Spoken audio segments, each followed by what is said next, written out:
What is up, everybody? Happy Monday. Welcome back to another chat on the Daily Pursuit podcast. If you're listening on there or within the Coach Mentorship Academy, if you're listening through that channel, whatever platform you are listening on, welcome. You're back with Coach Morgan.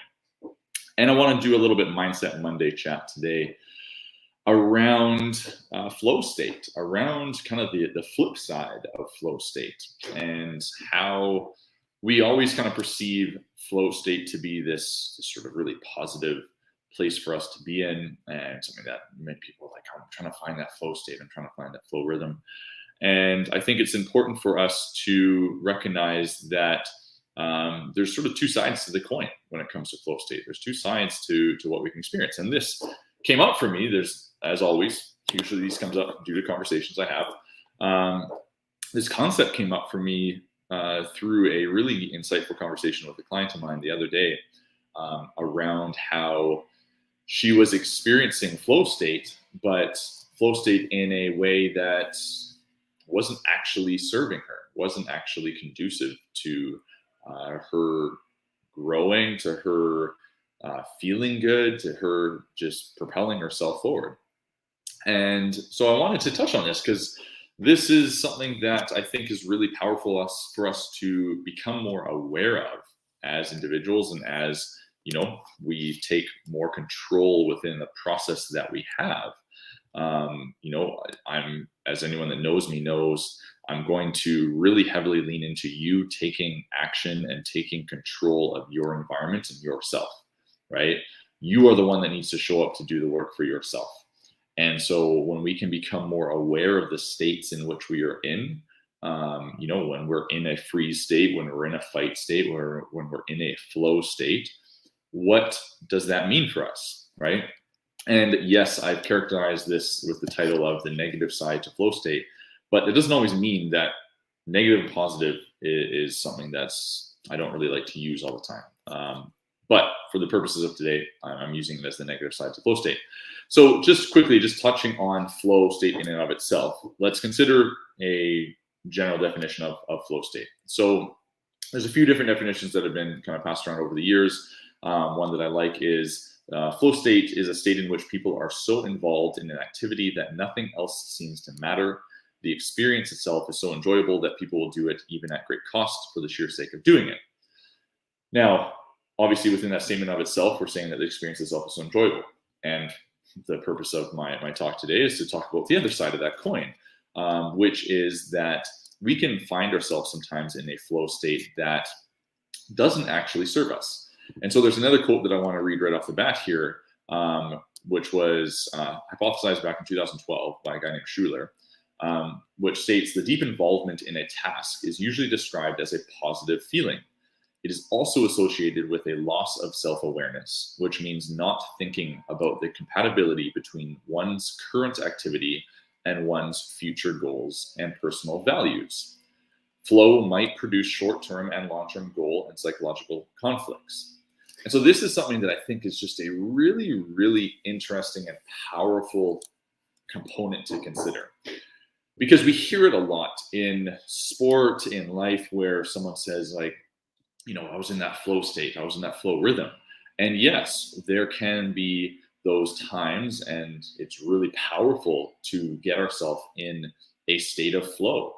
That is a positive state of flow, a deep involvement, as that quote said, a deep involvement in a task that's usually described as a positive feeling. That's usually what we consider when we talk about being in flow state.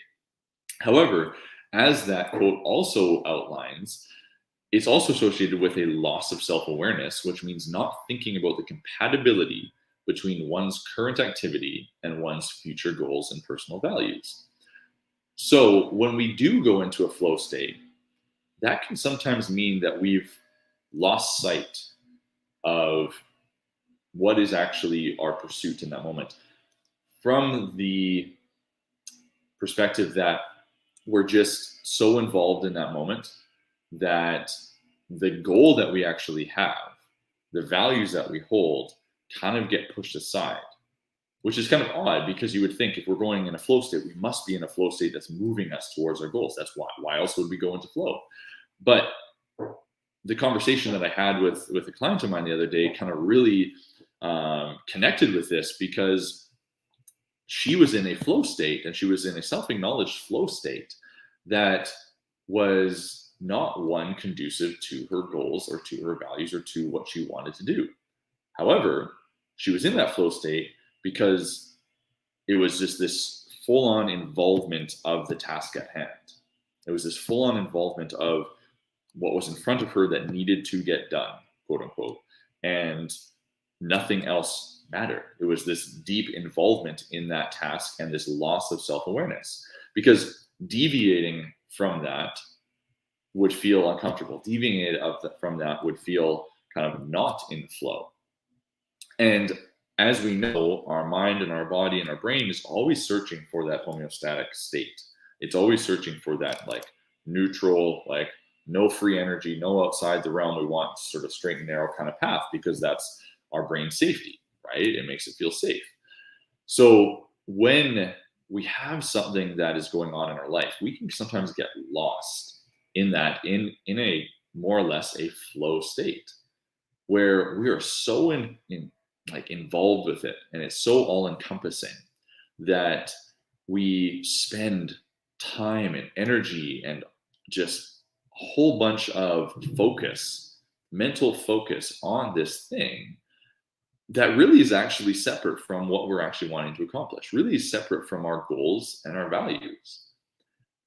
And this is where I really find it fascinating for us to start the process of check-ins with ourselves, start the process of acknowledging for ourselves, where are we at currently, and not just sitting in a face value of, I'm in flow, I'm just so ingrained with this, because it can go either way, right?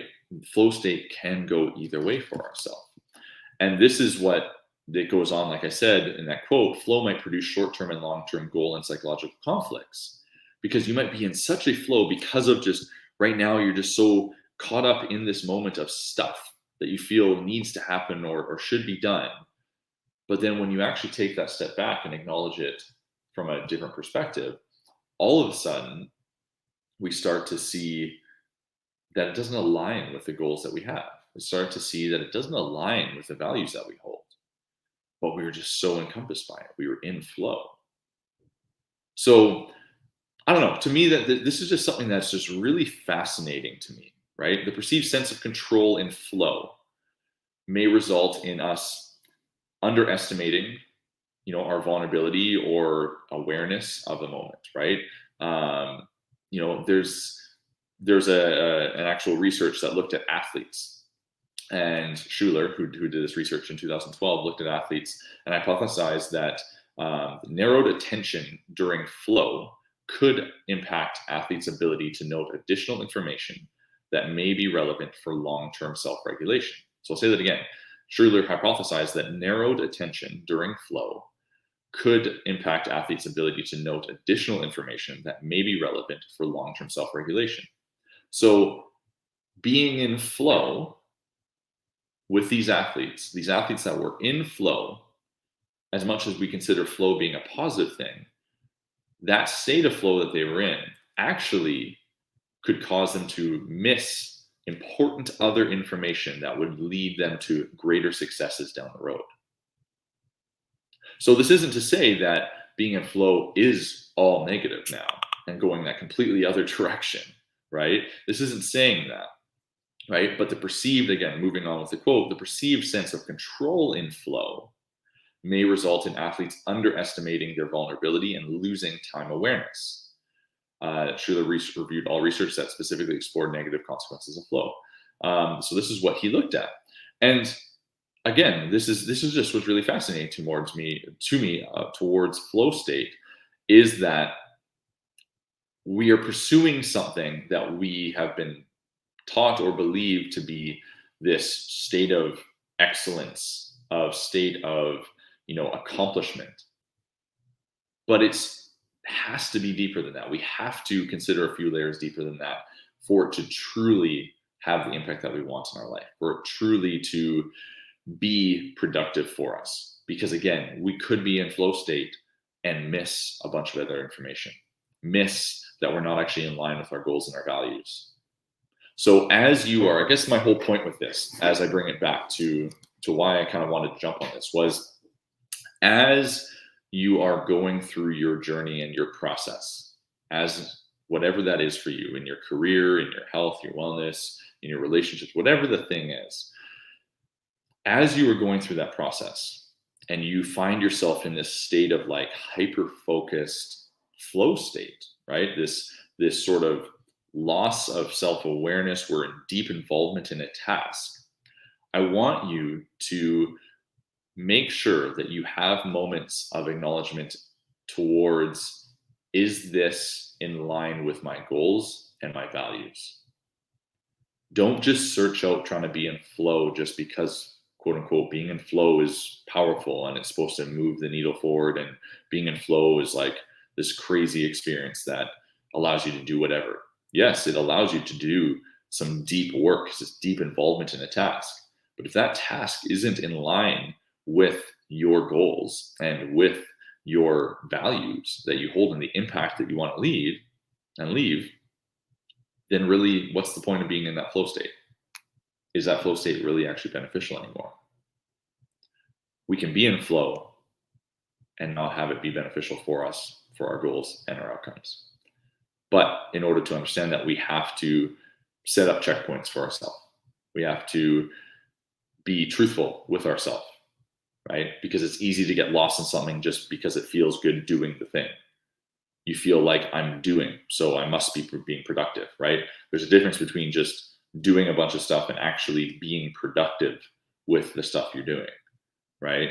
And that's where I think flow gets lost with this, is that people get into a flow state of something just because the actual action of doing feels so good.